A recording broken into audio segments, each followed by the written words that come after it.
Hello, नमस्कार दोस्तों। कैसे हैं आप? तो आज हम देखते हैं मध्य प्रदेश की प्रशासनिक व्यवस्था के बारे में। ठीक है। मध्य प्रदेश की प्रशासनिक व्यवस्था कैसी है और मध्य प्रदेश की प्रशासनिक व्यवस्थाओं के अंतर्गत हम देखेंगे आज, है ना। कल हमने पढ़े थे मध्य प्रदेश के विधानमंडल के बारे में, थोड़ी जानकारी प्राप्त किए थे हमने, है ना। देखे थे, बेसिक बेसिक देखे थे कि मध्य प्रदेश का विधानमंडल कैसा होता है, क्या होता है, कितने उसमें मेंबर होते हैं, ठीक है, उनका चुनाव कैसे होता है, मध्य प्रदेश की विधानमंडल को कितने भागों में बांटा गया है।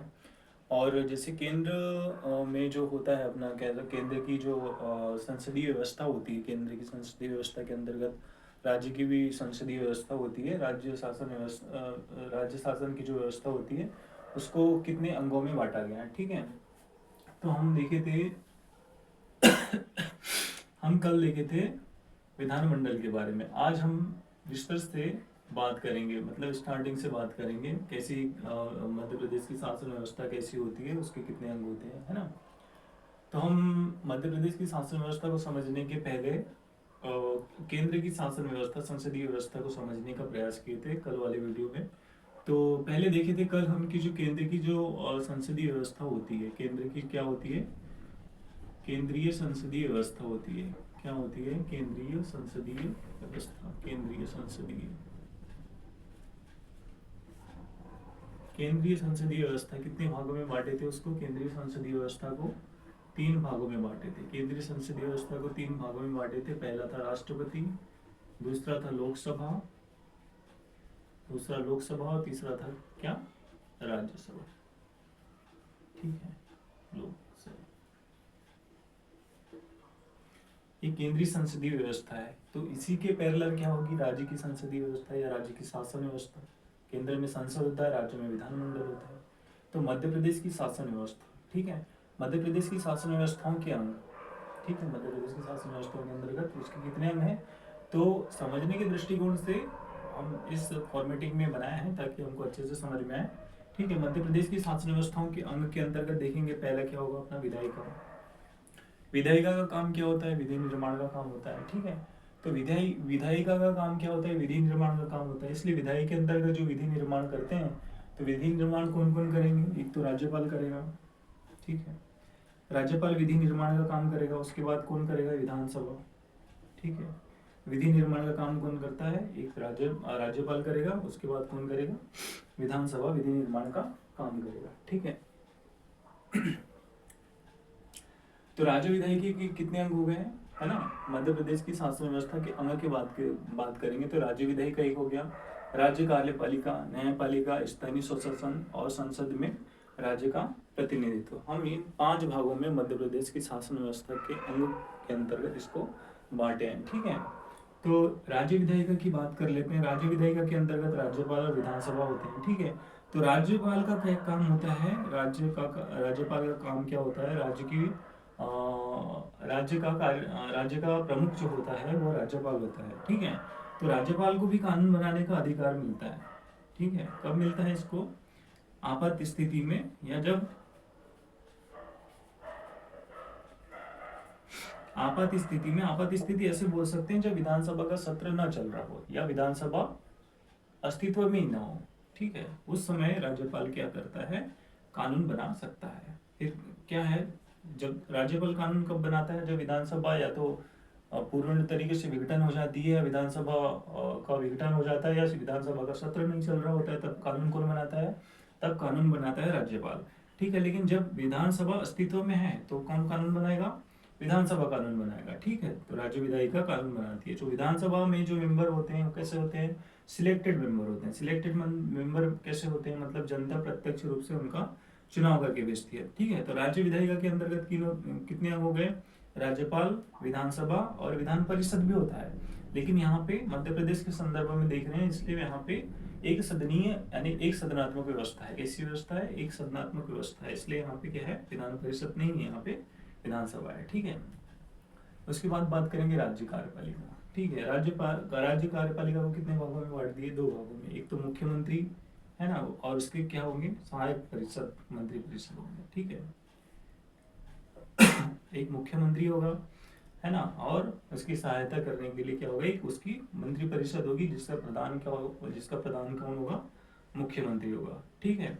फिर क्या होगा, कार्यपालिका के अंतर्गत मुख्यमंत्री तो होंगे और उसकी मंत्री परिषद होगी, लेकिन काम वो थोड़ी ना करेंगे, वो तो काम करवाएंगे भैया, ये तो प्रशासनिक व्यवस्था है, ये तो पद पे है, एक तो संवैधानिक पद पे, ये काम नहीं करेंगे, ये अपने नौकरशाही के द्वारा प्रशासनिक तंत्र के माध्यम से अपने जो नियम है, अपने जो काम है उनको सौंपेंगे, और वो काम को क्या करेंगे, जनताओं के बीच इम्प्लीमेंटेशन करेंगे। मतलब काम करवाएंगे कौन, प्रशासन नेता मंत्री काम करवाएंगे, मुख्यमंत्री मंत्री परिषद काम करवाएंगे, काम करेगा कौन, प्रशासनिक अधिकारी काम करेंगे, कर्मचारी अंतर्गत, तो वो क्या क्या हो जाते हैं, वो कार्यपालिका के अंतर्गत आ जाते हैं, ठीक है। विधायिका देख लिए, कार्यपालिका देख लिया, अब देखते हैं न्यायपालिका, ठीक है। विधायिका का काम कानून बनाना होता है, और राज्य कार्यपालिका का काम क्या होता है, कानून का पालन करना, ठीक है। और जो विधायिका और कार्यपालिका के बीच में जो गड़बड़ियां होती है, तो उसका काम क्या करता है, गड़बड़ी सुधारने का काम कौन करता है, न्यायपालिका करता है, ठीक है। तो न्यायिक व्यवस्था को क्या दो भागों में बांट देते हैं, है ना। पहले उच्च न्यायालय और अधीनस्थ न्यायालय। उच्च न्यायालय भैया क्या होता है, सर्वोच्च न्यायालय होता है। कहाँ का सर्वोच्च न्यायालय होता है, यह स्टेट का सर्वोच्च न्यायालय होता है, ठीक है। यहाँ सर्वोच्च न्यायालय नहीं है, लेकिन ये राज्य का, मध्य प्रदेश का एक न्यायालय जो होता है, उच्च लेवल पे न्यायालय, मध्य प्रदेश का उच्च न्यायालय बोलना चाहिए इसको, है ना। सबसे बड़ा न्यायालय मध्य प्रदेश का हाई कोर्ट, ठीक है। और उसके अंतर्गत क्या होते हैं, अधीनस्थ न्यायालय होते हैं। अधीनस्थ न्यायालय कहाँ होंगे, जिलों में होंगे, है ना। अधीनस्थ न्यायालय कहाँ कहाँ होंगे, प्रत्येक जिलों में अधीनस्थ न्यायालय होंगे, जिसको जिला कोर्ट बोल सकते हैं, सत्र न्यायालय बोल सकते हैं। और भी जितने भी जो न्यायालय होंगे, वो कैसे न्यायालय होंगे, वो अधीनस्थ न्यायालय होंगे। वो किसके अंतर्गत आएंगे, वो उच्च न्यायालय के अंतर्गत आएंगे। और ये दोनों किसके अंतर्गत आएंगे, यह राज्य न्यायपालिका के अंतर्गत आएंगे, ठीक है। अब ये देख लिए, है ना। तो कितने अंग देख लिए हम, पहला राज्य विधायिका देख लिए, दूसरा राज्य की कार्यपालिका देख लिए, तीसरा क्या देख लिए, राज्य न्यायपालिका। अब क्या बचा है हमारा चौथा, क्या बचा है चौथा, स्थानीय स्वशासन, ठीक है। ये हम मध्य प्रदेश की शासन व्यवस्था के अंग के अंतर्गत देखे, राज्य विधायिका, राज्य कार्यपालिका, राज्य न्यायपालिका। अब चौथा देख रहे हैं स्थानीय स्वशासन, ठीक है। स्थानीय स्वशासन मूल संविधान में यह नहीं था, मूल संविधान में यह स्थानीय स्वशासन नहीं था, ठीक है। इसको संविधान संशोधन के माध्यम से कब जोड़े इसको, है ना, 93वें संविधान संशोधन, 1973 संविधान संशोधन और 74वें संविधान संशोधन के माध्यम से इसको जोड़े हैं, ठीक है। कब जोड़े हैं, 73वां संविधान संशोधन और 1974वां संविधान संशोधन 1992, 73 संविधान संशोधन 1992, ठीक है। ये जोड़ा है 73वां संविधान संशोधन 1992 में, पंचायती राज जोड़े, ठीक है ना। और यह जोड़े 74वां संविधान संशोधन 1992, ठीक है। स्थानीय स्वशासन के अंदर नगरीय स्वशासन को जोड़े। अभी किसके पार्ट बन गए, मध्य प्रदेश की शासन व्यवस्था के पार्ट बन गए हैं। अब ठीक है, अब संसद में राज्य का प्रतिनिधित्व, ये भी शासन व्यवस्था के अंग के अंतर्गत आता है, ठीक है। कि मध्य प्रदेश की शासन व्यवस्था के तो अंग है ना भैया ये, क्योंकि इनका जो चुनाव होता है ना, इनका जो चुनाव होता है प्रत्यक्ष रूप से होता है। संसद में जो संसद संसद के कितने भाग हैं, तीन, राष्ट्रपति, लोकसभा और राज्यसभा। तो राष्ट्रपति का जो निर्वाचन होता है, ये दोनों दो मेंबर उसमें भाग लेते हैं, ठीक है।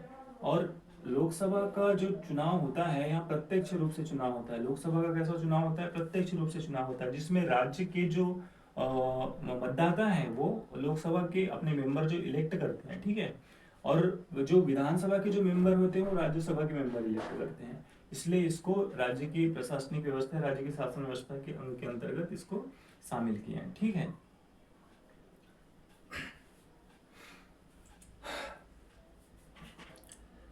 अब बात करते हैं मध्य प्रदेश की शासन व्यवस्था, है ना, के अंतर्गत पहले अंग की बात करेंगे। वो पहला अंग क्या होगा, राज्य विधायिका। पहला क्या होगा, राज्य विधायिका की बात करेंगे। तो राज्य विधायिका जैसे हमने देखे थे कि केंद्र में देखे थे, तीन पार्ट थे केंद्र के, कौन से, संसदीय व्यवस्था के अंतर्गत केंद्र के तीन पार्ट थे। पहला क्या था, संसदीय व्यवस्था के अंतर्गत तीन पार्ट थे। पहला था राष्ट्रपति, दूसरा था लोकसभा और तीसरा था राज्यसभा। वैसे ही राज्य में भी होगा, राज्य में भी क्या होगा, राज्य में क्या होगा, राज्य विधानमंडल होगा। राज्य में क्या होगा, राज्य में होगा राज्य विधानमंडल। और राज्य विधानमंडल के भी कितने अंग होंगे, तीन होंगे, है ना। पहला क्या होगा, राज्यपाल होगा, दूसरा क्या होगा, विधानसभा होगा, और तीसरा क्या होगा, विधान परिषद होगा। लेकिन मध्य प्रदेश में एक सदनात्मक व्यवस्था है, तो विधान परिषद की बात नहीं करेंगे। तो केंद्र में होता है संसद और राज्य में क्या होगा, विधानमंडल। तो मध्य प्रदेश में जो विधानमंडल कितने बचे, दो, एक राज्यपाल बचा और दूसरा क्या बचा, विधानमंडल। ठीक है, विधानसभा बची।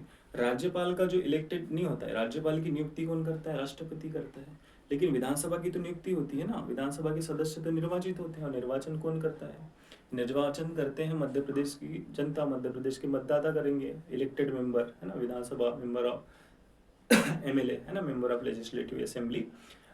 जो सदस्य होते हैं विधानसभा के, वो सदस्य चुन के कहाँ जाते हैं, विधानसभा में जाते हैं। तो विधानसभा में जाएंगे तो हम विधानसभा की बात करते हैं, मध्य प्रदेश का विधानमंडल है ना, ये विधानमंडल मध्य प्रदेश की विधानमंडल हो गया, समझो ये विधानमंडल मध्य प्रदेश का विधानमंडल। तो कैसा है दोस्त, है ना, मध्य प्रदेश के विधानमंडल के कितने अंग हो जाएंगे, एक तो राज्यपाल हो जाएगा और एक विधानसभा हो जाएगी। ठीक है, विधानसभा एक राज्यपाल हो गया, दूसरी विधानसभा हो गई। अब विधानसभा की बात करें कि विधानसभा की स्थापना कब हुई, मध्य प्रदेश की स्थापना कब हुई, विधानसभा की स्थापना कब हुई, उसमें कितने सदस्य थे, कब सीटों की कब सदस्यों की संख्या घटाई गई, बढ़ाई गई, और कब, है ना, उनकी स्थिति क्या क्या है वो देख लेते हैं। ठीक है, तो हम पहले देखते हैं कि विधानसभा की स्थिति क्या क्या रही, है ना, यही देख लेते हैं विधानसभा।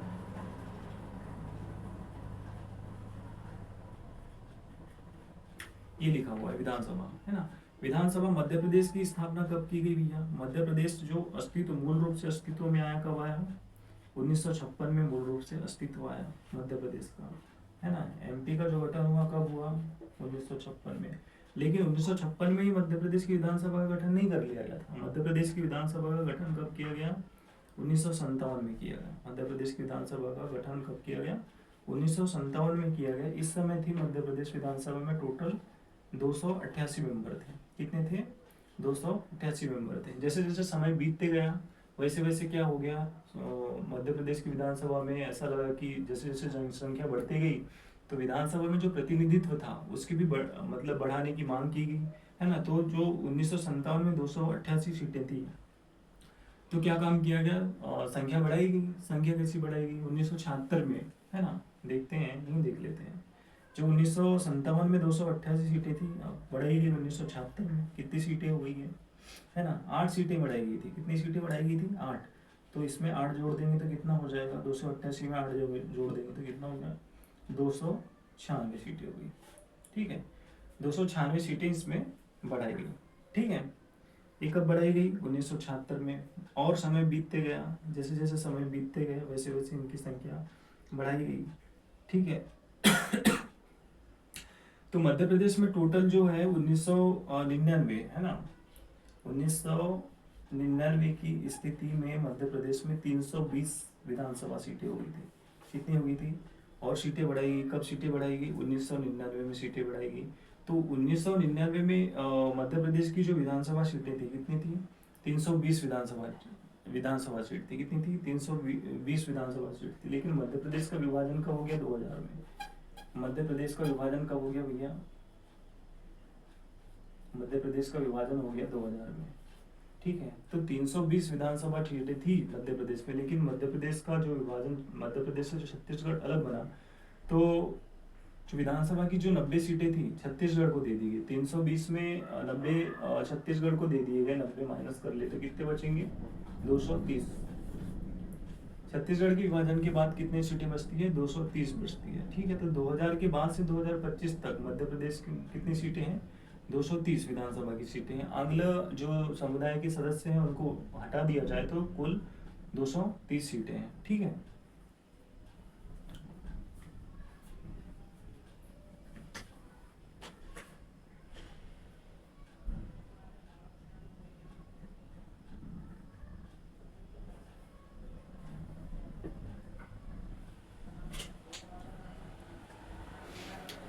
तो 230 सीटें हैं, है ना।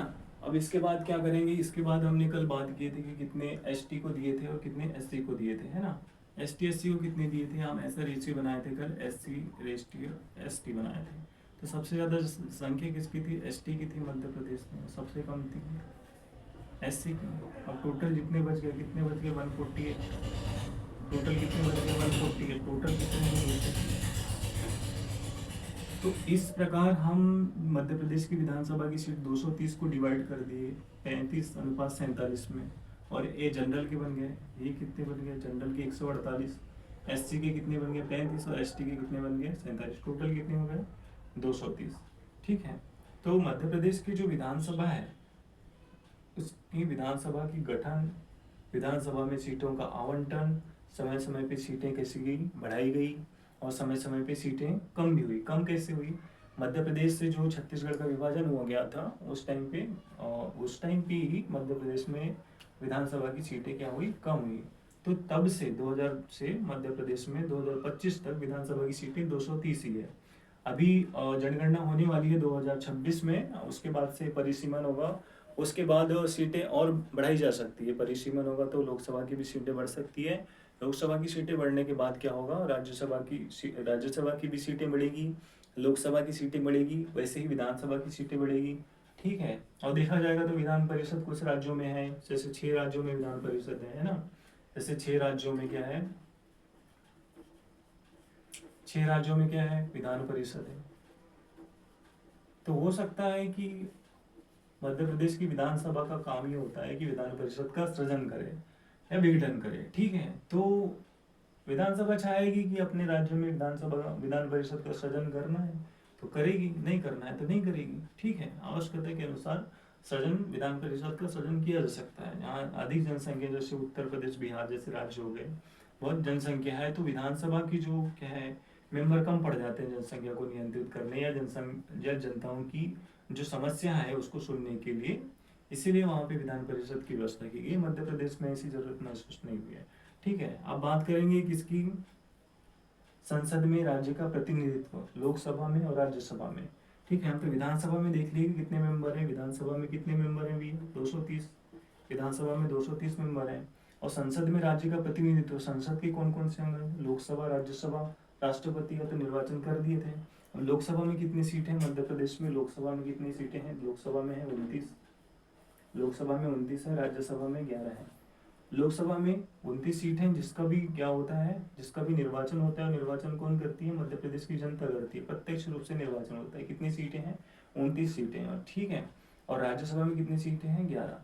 अब 29 में से भी ST-SC रेशियो बना लेंगे, ST-SC रेशियो बनाएंगे तो 29 में से क्या होगा, सबसे ज्यादा संख्या किसकी है मध्य प्रदेश में, ST की है ना, तो सीटें भी ज्यादा क्या रहेगी, ST की रहेगी। ST की कितनी रहेगी, 6, और SC की जनसंख्या क्या है मध्य प्रदेश में कम है, तो क्या होगी 6 4 10, 6 4 क्या होगी 10, तो 10 सीटें क्या है रिजर्व है। किस में रिजर्व है, संसद के लिए रिजर्व है। संसद में किसके लिए रिजर्व है, लोकसभा के लिए, क्योंकि लोकसभा के जो मेंबर होते हैं उनका चुनाव कैसा होता है, डायरेक्ट होता है, मतलब प्रत्यक्ष रूप से होता है। और राज्यसभा में कोई सीटें आरक्षित नहीं है। ठीक है, और राज्यसभा में जो सदस्यों का निर्वाचन होता है एक साथ नहीं होता, उसकी प्रत्येक 2 वर्ष में उसके जो 1/3 जो सदस्य होते हैं वो अपने पद त्याग कर देते हैं और उतने ही सदस्य नए चुन लिए जाते हैं। तो विधानसभा में जो राज्यसभा में जो मेंबर है विधानसभा से ही चुन के जाते हैं, लेकिन वो एक साल में ही एक पंचवर्षीय योजना ऐसा कुछ कार्यकाल नहीं होता, वो प्रत्येक 2-2 वर्ष में वो चुन चुन के जाते हैं। ठीक है, तो 11 जो मेंबर है, 2 जाएंगे, फिर 2 जाएंगे, 2 जाएंगे, ऐसे क्रमिक रूप से उनका क्या होता है, चयन होता है। ठीक है, तो मध्य प्रदेश की शासन व्यवस्था के अंतर्गत, मध्य प्रदेश की शासन व्यवस्था के अंतर्गत, मध्य प्रदेश की शासन व्यवस्था के अंतर्गत उसके अंग देखें, उसके अंग को भी हम विभाजित किए कि कितने अंग हैं, है ना, उसके अंग, उसके सब अंग की बात करेंगे, है ना, कितने उसको उपभागों में या उप अंगों में विभाजित किया गया। ठीक है, तो देखिए हमने राज्य विधायिका देखी, राज्य कार्यपालिका, राज्य न्यायपालिका, स्थानीय स्वशासन और संसद में राज्य का प्रतिनिधित्व, ये सब मध्य प्रदेश की शासन व्यवस्थाओं के पार्ट हैं। इन्हीं के अंतर्गत मध्य प्रदेश की शासन व्यवस्था का सुचारू रूप से संचालन होता है। मध्य प्रदेश की शासन व्यवस्था कानून के निर्माण में या उसके क्रियान्वयन में इनकी महत्वपूर्ण भूमिका होती है। अगर यह न हो तो मध्य प्रदेश की जो प्रशासनिक व्यवस्था, शासन व्यवस्था और जो न्यायिक प्रणाली है वो कहीं ना कहीं अवरुद्ध हो जाएगी, खत्म हो जाएगी। तो इन सब चीज़ों का मध्य प्रदेश की शासन संचालन में या मध्य प्रदेश की शासन व्यवस्थाओं में महत्वपूर्ण भूमिका होती है और ये अपनी महत्वपूर्ण भूमिका निभाते हैं। ठीक है, मध्य प्रदेश की शासन व्यवस्था के अंतर्गत हम इतनी सारी चीजें देखें। अब इतनी सारी चीजें देखें, इनके अंग देखें। अब इनके अंगों के हम अंदर जाएंगे कि मतलब एक एक चीजों को हम थोड़ा डीप पढ़ने की कोशिश करेंगे। आज की वीडियो में सारी जानकारी इतनी जानकारी प्राप्त की हमने। अब देखते हैं हम नेक्स्ट वीडियो में। नेक्स्ट वीडियो में क्या देखेंगे हम? नेक्स्ट वीडियो में देखेंगे कि राज्य विधायिका देख लिया अभी, राज्यपाल, विधानसभा और विधान परिषद की बात की है। विधानसभा के बारे में मोटी मोटी चीज़ें देख लिया, जैसे उसके मेंबर्स कितने हैं, कि विधानसभा का गठन कब हुआ, कब कब मेंबर घटे बढ़े। लेकिन और भी विधानसभा में जैसे अनुच्छेद वगैरह हो गए, कि विधानसभा की स्थापना कब की गई, ठीक है। भारतीय संविधान में जो विधानसभा का सृजन है, या विधानसभा का जो विधान परिषद का सृजन है, कौन से आर्टिकल में बात किया गया है, और वो उस आर्टिकल के अंतर्गत देखेंगे सदस्य का निर्वाचन कैसे होता है, उनकी नियुक्तियां कैसे होती है, मंत्री परिषद की नियुक्ति कैसी होती है, ठीक है, कितने वर्ष के लिए होते हैं, कार्यकाल क्या होता है, योग्यता क्या होती है, सारी चीजें हम देखेंगे, है ना। तो हम विधानमंडल के अंतर्गत राज्यपाल, विधानसभा, मध्य प्रदेश की बात करेंगे, तो दो को पढ़ेंगे हम, डीप में पढ़ेंगे, है ना। तब तक बने रहिए हमारे साथ। नमस्कार, जय हिंद, धन्यवाद।